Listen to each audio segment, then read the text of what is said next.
আচ্ছা, তো আমরা নিউটনীয় বলবিদ্যার শুরুতে আমাদের যেটা জানতে হবে যে আমাদের নিউটনীয় বলবিদ্যায় বল কি এবং আমাদের জড়তা কি। তো জড়তা এই শব্দটা তোমরা অবশ্যই 19-এ শুনে আসছো যে জড়তা আমাদের কি। তো জড়তা হচ্ছে, জড়তা বা ইনারশিয়া, এই ইংলিশ টার্মগুলো একটু জেনে রাখবো। জড়তা বা ইনারশিয়া, জড়তা হচ্ছে আমাদের কোনো একটা বস্তু যে অবস্থায় আছে ওই অবস্থা, ওই অবস্থায় থাকতে চাওয়ার যে প্রবণতা। তাহলে আমরা এখানে লিখবো যে কোনো একটা বস্তু, তোমরা আমার সাথে সাথে লিখে নিতে পারো কারণ এগুলা আমাদের সংজ্ঞা, তো এগুলা তোমরা আমার সাথে সাথে লিখে নিলে তোমাদের জন্য ভালো হবে। কোন একটা বস্তু যে অবস্থায় আছে, আর এখন যেহেতু তোমাদের আলাদা আলাদা ডিভাইস আছে, তোমরা ক্লাস আলাদা আলাদা করো, বাট এই যে আমি এক গ্রুপেই তোমাদের এই যে গ্রুপে লিংক দিয়ে দিব, ওইখান থেকে জয়েন করবা। আর তোমরা ক্লাস নোটটা তাহলে আলাদা আলাদা দুইজনেই জমা দিব,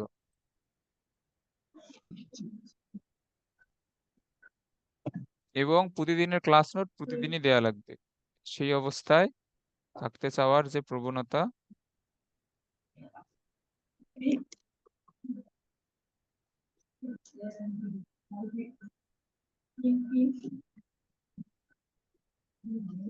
তাকে জড়তা বলে। আচ্ছা, তো এখন আমাদের কোন একটা বস্তু যে অবস্থায় আছে সেই অবস্থায় থাকতে চাওয়ার যে প্রবণতা, ধরো আমাদের এইখানে একটা স্থির বস্তু আছে, এটার ভর হচ্ছে 10 কেজি। আর এইখানে আরো একটা স্থির বস্তু আছে, এটার ভর হচ্ছে আমাদের 50 কেজি। আচ্ছা, এই বস্তুটা আমাদের স্থির মানে আদিবেগ জিরো, এই বস্তুটাও স্থির মানে আদিবেগ জিরো। এখন কোন, আমরা যদি সমান পরিমাণ যদি বল প্রয়োগ করি, যে সমান পরিমাণ আমরা যদি বল প্রয়োগ করি একটা, যে কোনো একটা বস্তুকে তার অবস্থান থেকে সরানোর জন্য তো আমাদের একটা বল প্রয়োগ করা লাগবে। তো সমান পরিমাণ বল প্রয়োগ আমরা যদি করি, যে সমান পরিমাণ বল প্রয়োগ করলে কোন বস্তুটাকে সরাইতে আমাদের, মানে কোন বস্তুটা সহজে সরবে না, এটা বলো তো। 50 কেজি। হ্যাঁ, তো সমান পরিমাণ এই বল প্রয়োগ করলে আমাদের 50 কেজি, এই বস্তুটা, এই যে 50 কেজি ভরের বস্তুটাকে সরানো আমাদের কঠিন হবে। তাহলে এইখানে বলো কোন বস্তুটা তার নিজের অবস্থায় থাকার এই প্রবণতা বেশি দেখাচ্ছে, কে? 50 কেজি। হ্যাঁ, 50 কেজি ভরের, তাহলে আমি এখানে লিখি সরানো, এইখানে আমাদের কষ্টসাধ্য হবে। আচ্ছা, তাহলে এইখানে আমরা আমরা বুঝতে পারতেছি যে 50 কেজি ভরের বস্তুটা তার নিজের অবস্থায় থাকতে চাওয়ার প্রবণতা বেশি দেখাচ্ছে। তাহলে যে বেশি প্রবণতা দেখাবে তার জড়তা তো বেশি হবে। তাহলে এইখানে আমাদের জড়তা কার বেশি? তাহলে এইখানে আমাদের, এইখানে 50 কেজি এর আমাদের জড়তাটা বেশি হবে। আচ্ছা, তাহলে দেখো আমরা যদি সমান পরিমাণ বল প্রয়োগ যদি আমরা করি, তাহলে আমরা জড়তাটাকে আমরা এখানে কার দ্বারা আহ, মাপতে পারতেছি? ভরের দ্বারা। যার ভর বেশি তার জড়তা বেশি, যার ভর কম তার জড়তা কম। বুঝছো? তাহলে আমরা এখানে লিখতে পারি যে সুতরাং আমাদের ভর হচ্ছে জড়তার পরিমাপ, মানে জড়তা আমরা ভর দ্বারা পরিমাপ করতে পারি। এই কথাটা মাথায় রাখবে, ভর হচ্ছে জড়তার পরিমাপ। আর তোমাদের কালকে তো এক্সাম, এই প্রশ্ন একটু টাফ তোমাদের কাছে মনে হইতে পারে, সো এইভাবে প্রিপারেশন নিও। এইটা ভেক্টর চ্যাপ্টারের মতো অত সহজ প্রশ্ন হয়তো হয় নাই, তবে তোমরা যদি ভাইয়া, সবকিছু পড়ো এই তোমাদের কাছে সহজই মনে হবে। হ্যাঁ, বলো। আমরা এখনো অনেক কিছু শেষ করতে পারিনি। হ্যাঁ, অনেক, আমাদের অনেক কিছু এখনো শেষ হয় নাই, অনেক কিছু বাকি আছে সৃজনশীল। মানে তোমাদের নিজের পড়া এখনো বাকি আছে? হ্যাঁ। তো তোমরা এক্সাম কি কালকে দিবা না?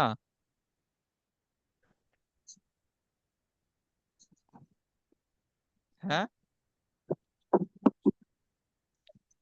আসলে আমার সৃজনশীল বাকি আছে তো কয়েকটা, আমি চাইছি সবকিছু শেষ করে পরীক্ষা দেই। আচ্ছা, তোমরা এক্সাম না দিতে চাইলে সমস্যা নেই, আমার প্রশ্ন রেডি আছে, তোমরা 1-2 দিন পরে এক্সাম দাও, সমস্যা নাই, তবে ভালোভাবে প্রিপারেশন নিয়ে এক্সামটা দেয়া লাগবে। হ্যাঁ। আচ্ছা, তাহলে আমরা কি এটা বুঝতে পারছি যে আমাদের ভর হচ্ছে যে জড়তার পরিমাপ? হুম। এটা বুঝছো? হ্যাঁ। আচ্ছা, তো আমাদের আমাদের জড়তা মূলত দুই দুই ধরনের হয়। তো জড়তা মূলত আমাদের দুই ধরনের।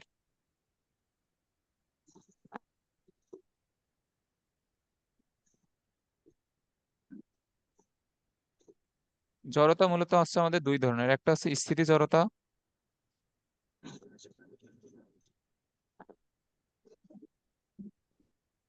আর একটা হচ্ছে আমাদের গতি জড়তা। আচ্ছা, স্থিতি জড়তা এখানে আমাদের টার্মটা দেখেই এখানে আমরা বুঝতে পারতেছি যে এটা যে আমাদের স্থির বস্তুর স্থির থাকার যে আমাদের প্রবণতা, মানে যে স্থির আছে সেই স্থিরই থাকতে চায়, স্থির বস্তুর স্থির থাকার যে প্রবণতা এটাকে আমরা বলবো স্থিতি জড়তা।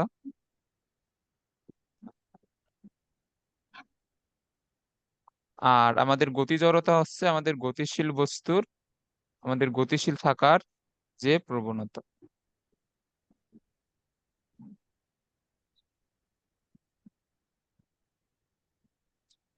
তাহলে আমাদের গতিশীল বস্তুর গতিশীল থাকার যে প্রবণতা। আচ্ছা, দাঁড়াও আমি এখানে এটা রিমুভ করে দেই।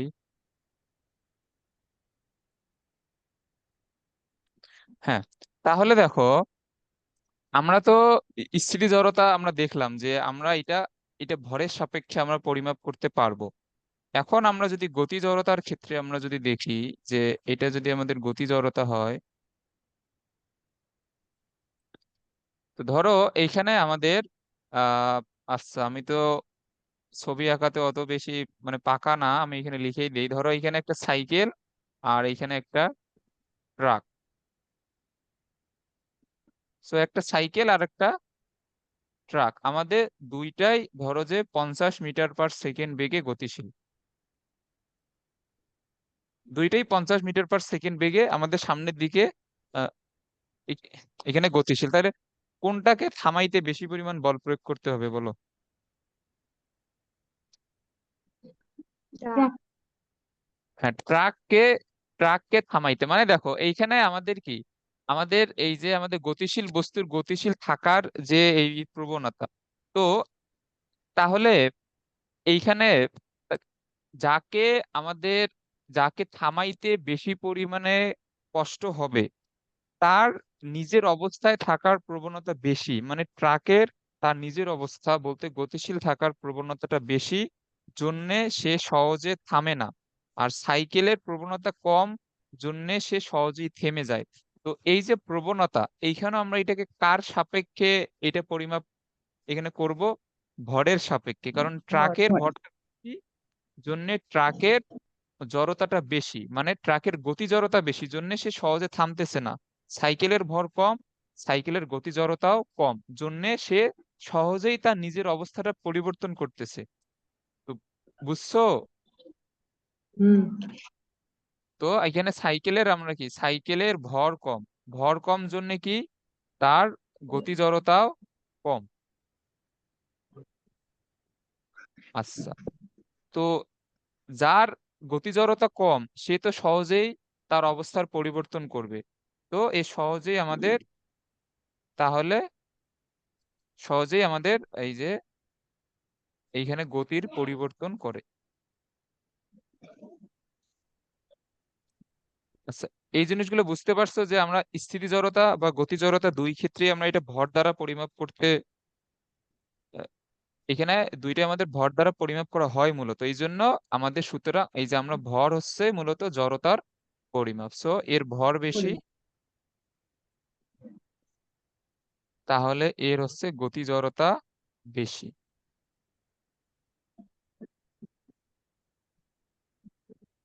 তাহলে কি এটা গতি জড়তা বেশি জন্যই তো এটা আমাদের থামাতে আমাদের বেশি পরিমাণ বল লাগে, তাই না? আমরা তো এটা হ্যাঁ। জানি। আচ্ছা, এগুলো আমাদের বেসিক নলেজ, এগুলা আমার 19-এও অল্প কিছু আলোচনা ছিল। তাহলে এটা আমাদের থামাতে বেশি পরিমাণে বল লাগে, মানে এর এর মানে এটা কি, এটা আমাদের সহজে তার গতির অবস্থাটা পরিবর্তন করে না। আচ্ছা, আমাদের এত কিছু লেখা লাগবে না, তোমরা এটা লিখলেই বুঝতে পারবা আশা করি। আচ্ছা দাঁড়াও, এরপরে, হ্যাঁ, এরপরে আমাদের এই যে গতি জড়তার কিছু, আমাদের এইটা দ্বারা আমরা কিছু এর অ্যাপ্লিকেশনের কিছু জিনিস দেখি। তোমরা তো অবশ্যই দুইজনে তো মোটরসাইকেলে উঠছো না? হুম। তোমরা মোটরসাইকেলে বা যে কোনো গাড়িতে তো উঠছো। তো এক তোমরা যখন গাড়িতে যখন তোমরা বসে থাকো, তো তোমরা বসে আছো, গাড়িটা যখন হঠাৎ করে টান দেয়, তখন কি হয় বলো তো? পিছন দিকে। হ্যাঁ, পিছন দিকে। যখন গাড়িটা হঠাৎ করে টান দেয়, তখন আমাদের পুরো শরীরটা কোন দিকে হেলে যায়? পিছন দিকে। পিছন দিকে হেলে যায়। দাঁড়াও, আমি আগে এটা লিখি।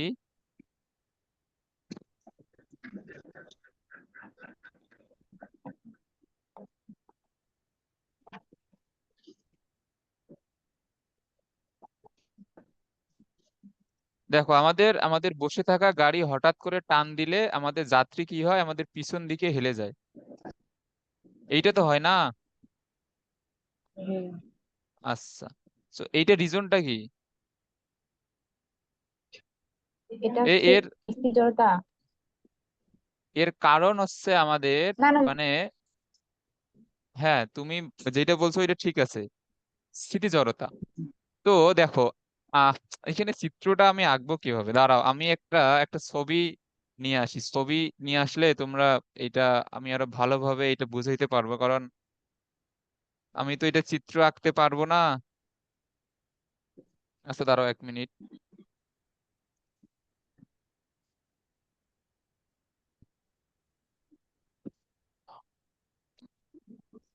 আরে একটা ভালো ছবি আসে না কেন?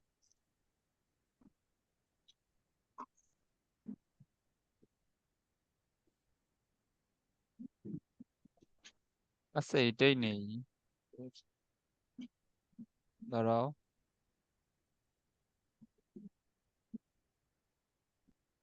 হ্যাঁ দেখো, এইখানে তোমরা একটা চিত্র দেখতে পাচ্ছ। দেখো, এই লোকটা আমাদের যখন এই যে আমাদের গাড়ির সিটে বা সাইকেলে বা বাইকে যখন এই বসে আছে, তখন তার শরীরের এই অংশটা, মানে শরীরের নিচের অংশটা আমাদের গাড়ির সিটের সাথে লেগে থাকে, এবং আমাদের শরীরের উপরের অংশটা, এই যে এই অংশটা, এইটা আমাদের সিটের সাথে কিন্তু লেগে থাকে না।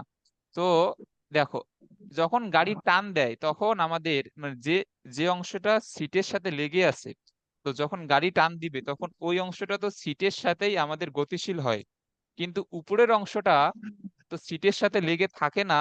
জন্যে সে স্থির যখন থাকে, মানে গাড়ি টান দেওয়ার আগে তার মাঝে স্থিতি জড়তার বই, মানে ওই জিনিসটা থাকে, জন্যে সে গাড়ি টান দিলেও সে ওই জায়গাতেই থাকতে চায়, মানে তখন আমাদের শরীরের নিচের অংশটা সামনের দিকে চলে যায়, আর আমাদের শরীরের উপরের অংশটা যে জায়গায় থাকে ওই জায়গাতেই থাকতে চায়, জন্যে এটা সামনের দিকে চলে যায়।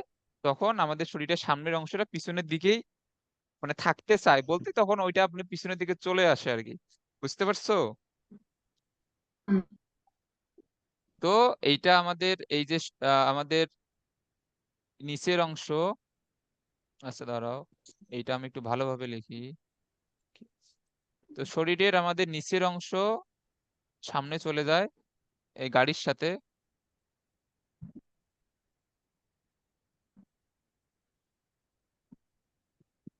এটা তোমাদের কিন্তু খ নাম্বারেও আসতে পারে, আর আমাদের উপরের অংশ ওই জায়গাতেই থাকতে চায়, মানে এটা মূলত হয় স্থিতি জড়তার কারণে। আমরা কেমনে দেখবো? এই যে আমি যেগুলো লিখে দিচ্ছি সেগুলোই লিখবা, মানে তোমাদের চিত্র তো আঁকতে হবে না। তোমরা এইখানে লিখবা যে আমাদের এই যে এইটা আমাদের সিটের সাথে, যে সিটের সাথে লাগানো শরীরের নিচের অংশ সামনের দিকে চলে যায় এবং শরীরের উপরের অংশ স্থিতি জড়তার কারণে ওই জায়গাতেই থাকতে চায়। এজন্য গাড়ি টান দিলে আমাদের শরীরের উপরের অংশটা আমাদের মনে হয় যে এটা আমাদের পিছনের দিকে চলে আসলো, কিন্তু মূলত আমাদের শরীরের নিচের অংশটা সামনের দিকে চলে যায় এবং উপরের অংশটা ওই দিকে মানে ওই জায়গাতেই থাকে, কিন্তু আমাদের মনে হয় যে ওইটা যেন আমাদের পিছনের দিকে চলে আসলো। বুঝছো? হুম। তো এর আমাদের কারণ কি? কারণ হচ্ছে স্থিতি জড়তা।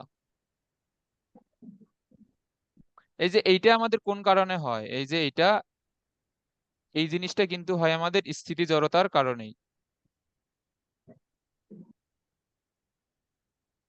এ এই জিনিসটা কি বুঝতে পারছো? হ্যাঁ। লিখতে পারবা নোট খাতায় ভালোভাবে? আমি তো এইখানে হুম। আচ্ছা, তোমরা এটা ক্লাস শেষে নোট খাতায় ভালোভাবে লিখে রাখিও। আচ্ছা, আর একটা জিনিস আমরা দেখি, যে চলন্ত গাড়ি যখন হঠাৎ করে ব্রেক করে,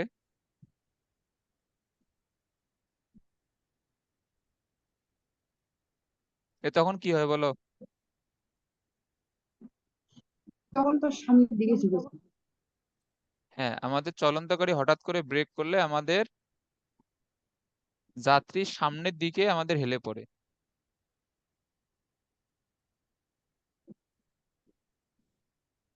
তো তখন আমাদের যাত্রী কি হয়, সামনের দিকে হেলে পড়ে। আচ্ছা, এখন আমি সেম চিত্রটা, আচ্ছা সেম চিত্রটা আমি এখানে নিয়ে আসি। দেখো, আচ্ছা, তো এখন এই এই সাইকেলটা হচ্ছে আমাদের এখানে, সাইকেলটা হচ্ছে গতিশীল, এটা সামনের দিকে গতিশীল, এটা হচ্ছে আমাদের শরীরের নিচের অংশ, এটা আমাদের কি, এটা আমাদের গাড়ির সাথে সাথে গতিশীল। মানে আমাদের পুরো শরীরই তো আমাদের গাড়ির সাথে এটা গতিশীল থাকে, কিন্তু যখন আমাদের গাড়িটা যখন ব্রেক করবে, তখন যে অংশটা সিটের সাথে লাগানো সেইটা সঙ্গে সঙ্গে থেমে যায়। আর শরীরের উপরের অংশটা যেটা সিটের সাথে লাগানো থাকে না নর্মালি, ওইটা স্থিতি জড়তার কারণে সামনের দিকেই যাওয়ারই প্রবণতা থাকে। নিচের আমাদের নিচের অংশটা থেমে যায়, উপরের অংশটা সামনের দিকেই মূলত আমার গতিশীল থাকে, এই জন্য আমরা সামনের দিকে হেলে পড়ি। বুঝছো? হুম। তো এইটা কি হয় আমাদের, এই যে, আচ্ছা দাঁড়াও এইখানে, এটা ব্রেক করার পরে এইখানে আমি লিখে দেই যে এটা আমাদের গাড়ির সাথে থেমে যায়। এই জিনিসগুলো কিন্তু খ নম্বরে আসবে, এটা আমাদের গাড়ির সাথে থেমে যায়। তোমরা ভালোভাবে ব্যাখ্যাটা লিখবা, লিখে আমাকে নোট তো দিবা, আমি দেখবো যে তোমরা কিভাবে লিখছো। আর তোমরা যদি এটা ভালোভাবে লিখতে না পারো, আমি এখন লিখে দিব। তো এটা আমাদের এটা কি হয়, এটা আমাদের গতি জড়তার কারণে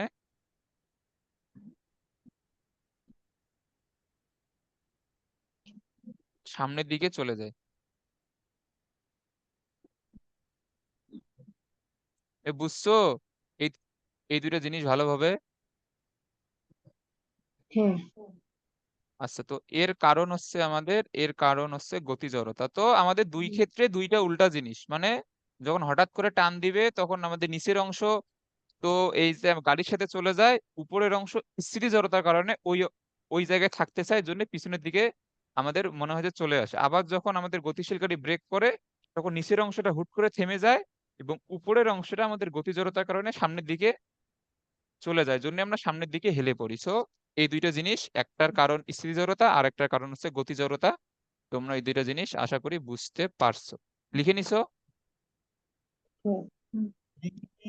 আচ্ছা, তাহলে আমাদের তাহলে জড়তা আমরা বুঝলাম যে আমরা জড়তা ভর দ্বারা পরিমাপ করতে পারি, যার ভর বেশি তার জড়তা বেশি, সেইটা আমাদের স্থিতি জড়তার ক্ষেত্রেই হোক অথবা গতি জড়তার ক্ষেত্রেই হোক। এবং আমাদের স্থিতি জড়তার জন্য আমাদের কি হয় এবং গতি জড়তার জন্য আমাদের কি হয়, এটা আমরা দেখলাম। আচ্ছা, এরপরে আমাদের আছে আচ্ছা দাঁড়াও, হ্যাঁ, এরপরে আমাদের জানতে হবে বল নিয়ে। তো বল তো তোমরা এর আগেও পড়ছো। সো বল কি? বল যা বল প্রয়োগ করলে আচ্ছা, তোমরা 19-এ বলের সংজ্ঞা কি পড়ছিলে? যে কোনো একজন বলো তো। যা প্রয়োগ করলে বস্তু গতিশীল হয় আর সমবেগে চলতে থাকা বস্তুর বেগের অবস্থা পরিবর্তন পরিবর্তন। হ্যাঁ, তাহলে আমাদের বল হচ্ছে যে আমাদের যেটি প্রয়োগ করলে আমাদের স্থির বস্তু গতিশীল হয়, বা আমাদের সমবেগে এই চলো। গতিশীল থাকা বস্তু তার বেগের পরিবর্তন করে, এটা হচ্ছে বল। সো এইখানে কি সংজ্ঞাটা, আমাদের সংজ্ঞা লাগে না, আচ্ছা তারপর লিখে দেই যে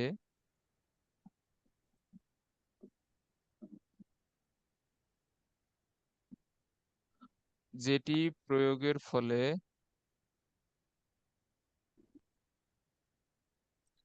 স্থির বস্তু গতিশীল হয়,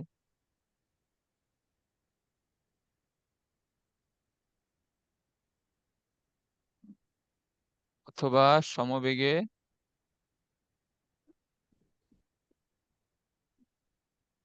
চলমান বস্তু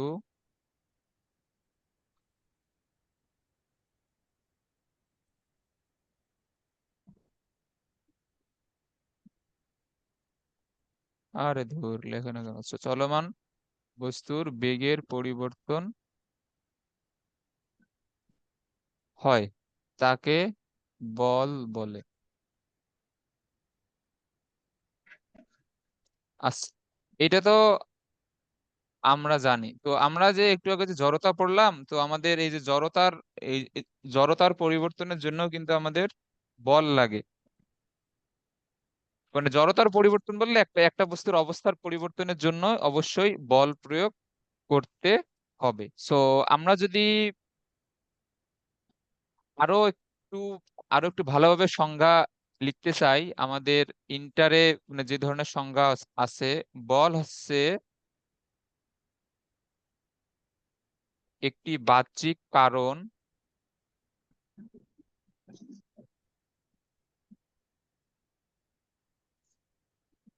যা বস্তুর স্থিতি বা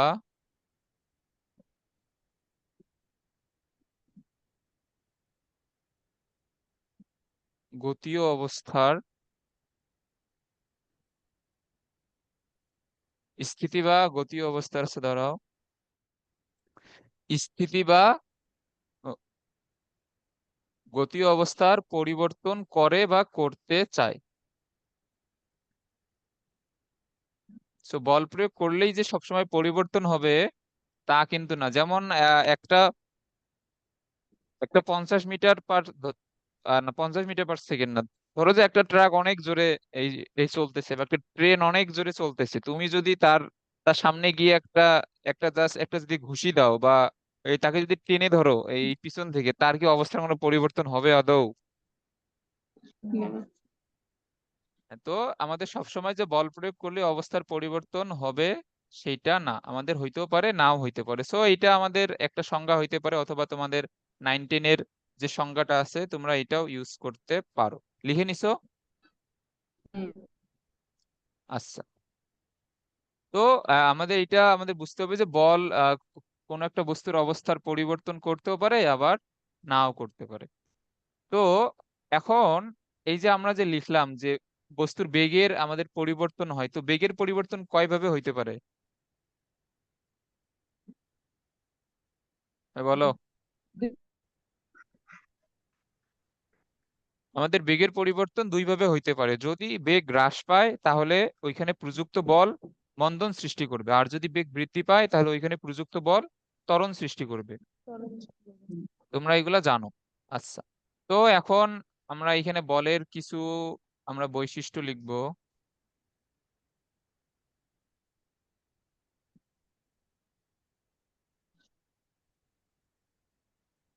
আচ্ছা, বল আমাদের কোন রাশি বলো? ভেক্টর। হ্যাঁ, বল হচ্ছে আমাদের ভেক্টর রাশি। সো বল একটি ভেক্টর রাশি।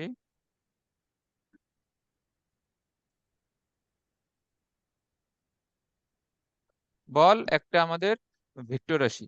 তো এই যে আমাদের এই তোমাদের ভেক্টর রাশি নিয়ে তো সবকিছু আমাদের জানা আছে, আমরা তো ভেক্টর পড়ছিলাম, এবং তোমাদের এই চ্যাপ্টারে ভেক্টরের অনেক কিছুই লাগবে।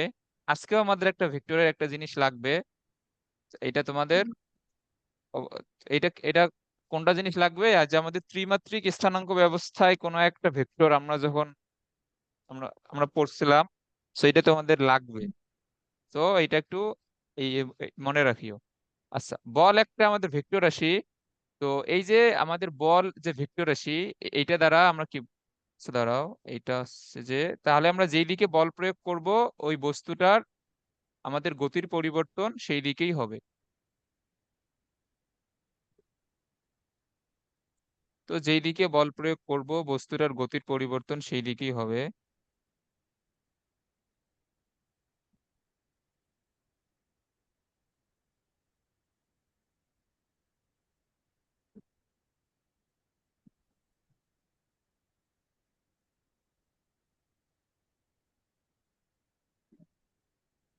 এখন দেখো, এখন ধরো আমাদের এইখানে একটা বস্তু এই যে সামনের দিকে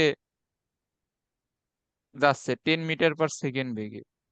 তুমি যদি এই দিক থেকে একটা বল প্রয়োগ করে ধরে রাখো, তো এই বস্তুটা তো আমাদের কিছুটা সামনে যাবে, তাই না?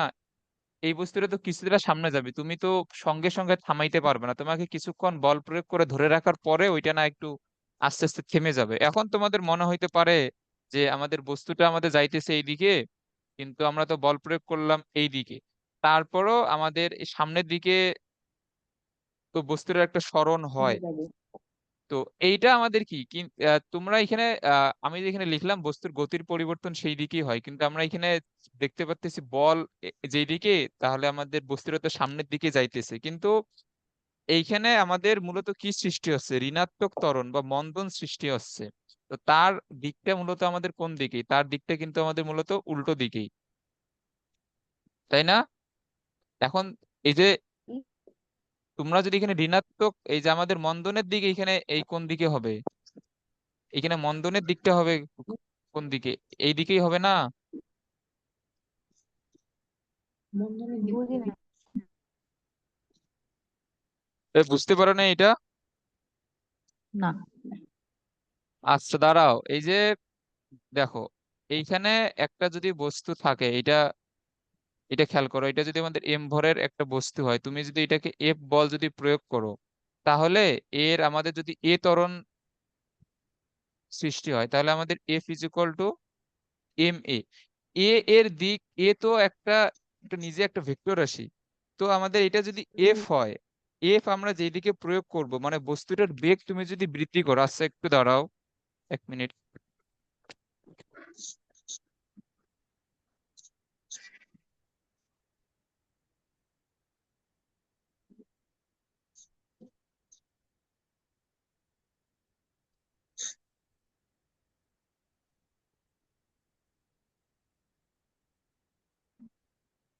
আচ্ছা, তো এইখানে আমাদের তাহলে ত্বরণের দিকটা আমাদের কোন দিকে হবে? বল যেদিকে হ্যাঁ, তো আমাদের ত্বরণের দিকটা হচ্ছে বলের দিকে, কিন্তু একটা বস্তু যাচ্ছে সামনের দিকে। এই যে দেখো আমাদের এই চিত্রটা খেয়াল করো, এই যে আমাদের এম ভরের বস্তুটা যাচ্ছে সামনের দিকে, তুমি তাকে উল্টো দিকে বল প্রয়োগ করে ধরে রাখছো, তাহলে তার ত্বরণ আমাদের কোন দিকে যাবে? আমাদের নর্মাল সংজ্ঞা অনুযায়ী, মানে আমাদের নর্মাল কনসেপ্ট অনুযায়ী জানি যেই দিকে বল প্রয়োগ করি ওই দিকেই মূলত ত্বরণটা সৃষ্টি হয়। তাহলে এই বস্তু সামনের দিকে অল্প কিছু পরিমাণ আগাবে, ঠিক আছে, বাট তার ত্বরণের দিকটা কি সামনের দিকেই হবে? না, বল যেদিকে সেদিকে হবে। হ্যাঁ, বল যেদিকে সেই দিকে, ত্বরণ আমাদের এই দিকেই হবে, কিন্তু এটা কি আমাদের আমাদের এইখানে ছিল পজিটিভ ত্বরণ, বাট এইখানে কি আমাদের হচ্ছে নেগেটিভ ত্বরণ। সো নেগেটিভ ত্বরণ মূলত হচ্ছে মন্দন। তো আমি তোমাদের তো তখন সেটাই বললাম যে আমাদের মন্দনের দিকটা হবে যেই দিকে বল প্রয়োগ করব সেই দিকে, বস্তুটা সামনের দিকে যাবে একটু, ঠিক আছে, বাট আমাদের আমাদের ত্বরণের দিক বা আমাদের যে বেগের পরিবর্তনের দিক সেইটা মূলত বলের দিকেই হবে। আমাদের বস্তুটা সামনের দিকে যাক, ঠিক আছে, বাট তার বেগটা তো কমতেছে। তো ত্বরণ আমাদের যেই দিকে হয় বেগ তো সেই দিকে বৃদ্ধি পাবে। বুঝছো কথা? হ্যাঁ। আচ্ছা, তো এইটা আমাদের একটু বাইরের টপিক হয়ে গেল, আচ্ছা সমস্যা নাই। আচ্ছা আমাদের জাস্ট এটা জানলে হবে যে বল একটা ভেক্টর রাশি এবং আমরা যেই দিকে বল প্রয়োগ করব আমাদের বস্তুটা সেই দিকেই আমাদের আমাদের গতিশীল হবে। তাহলে বল আমাদের আর কি কি করতে পারে? বল একটা স্থির বস্তুকে আমাদের গতিশীল করতে পারে, আমরা এটা জানি। বল একটা স্থির বস্তুকে গতিশীল করতে পারে।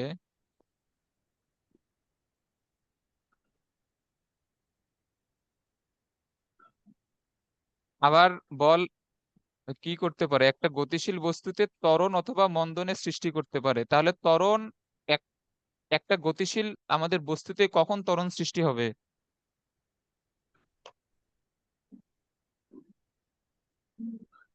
বলো। কখন সৃষ্টি হবে?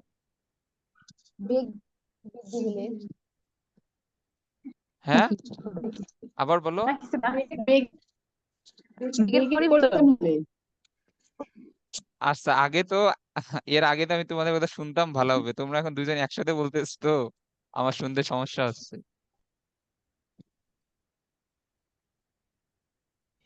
আচ্ছা একজন বলো, ঋতু বলো, এইখানে আমাদের ত্বরণ আমাদের কখন সৃষ্টি হবে? বেগের পরিবর্তন হলে। না না, বেগের পরিবর্তন হইলে তো দুইটা জিনিস হইতে পারে। আমি তো তোমাদের একটু আগে না বললাম যে বেগের আচ্ছা, পরিবর্তন বেগ হইলে বৃদ্ধি ত্বরণও পাবে। হইতে। বেগ বেগ না, বৃদ্ধির হারকে ত্বরণ বলে না? হ্যাঁ বেগ বৃদ্ধি পাওয়াকে ত্বরণ বলে। আমি জিজ্ঞেস করতেছি যে কিভাবে বল প্রয়োগ করলে একটা গতিশীল বস্তুতে ত্বরণের সৃষ্টি হবে। যে যখন বস্তুর অবস্থানের পরিবর্তন হবে। না না, মনীষা বলো। মানে বস্তুটা যেই দিকে থাকবে যদি বেগ হইলে তোমরা এই সহজ জিনিসটা বলতে পারতেছো না? একটা আমাদের গতিশীল বস্তুতে মানে বেগ কি, বেগ আমাদের ভেক্টর রাশি না? তো আমাদের বস্তুটা যেদিকে গতিশীল থাকবে আমরা যদি সেই দিকে বল প্রয়োগ করি তাহলে ত্বরণ সৃষ্টি হবে। আর আমি তোমাদের তো এখনই তো এইটা বুঝাইলাম যে আমাদের বস্তুটা যেই দিকে গতিশীল সেই দিকে বল প্রয়োগ করলেই ত্বরণ। আর আমি যে তোমাদের ফার্স্ট এই চিত্রটা যে বুঝাইলাম যে আমাদের বস্তুটা সামনের দিকে গতিশীল কিন্তু আমরা বল প্রয়োগ করে রাখতেছি তার বিপরীত দিকে, তাহলে আমাদের কি সৃষ্টি হবে? মন্দন। মানে বেগের বিপরীত দিকে বল প্রয়োগ করলে মন্দনের সৃষ্টি হবে। এ এ- বুঝতে পারছো এখন? হুম। তাহলে আমাদের বেগের দিকে বল প্রয়োগ করলে আমাদের কি সৃষ্টি হবে? ত্বরণ। আর আমাদের মন্দন সৃষ্টি হবে কখন? মন্দন সৃষ্টি হবে আমাদের বেগের বিপরীত দিকে বল প্রয়োগ করলে।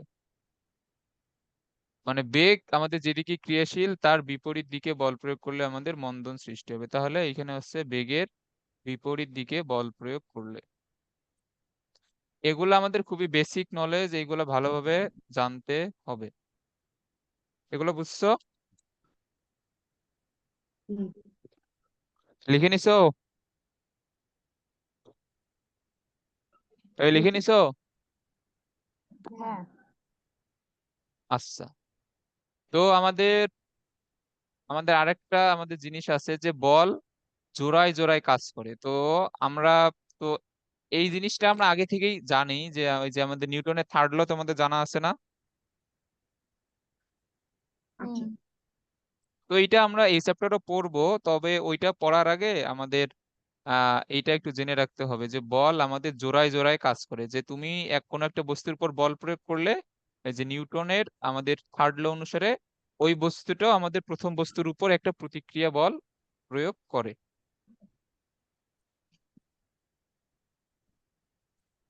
মানে এটা দ্বারা তুমি পৃথিবীর কোথাও একক ক্রিয়াশীল বল তুমি পাবা না। মানে একক ক্রিয়াশীল বল কিন্তু পাওয়া যায় না। তুমি যে কোনো জায়গায় বল প্রয়োগ করবা সেইটা তোমাকে একটা প্রতিক্রিয়া বল অবশ্যই অবশ্যই দিবে।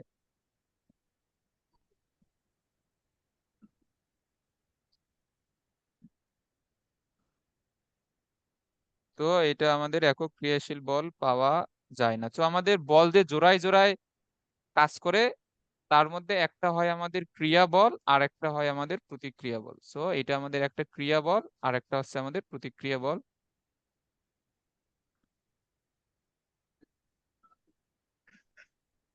বুঝতে পারছো এই জিনিসগুলা?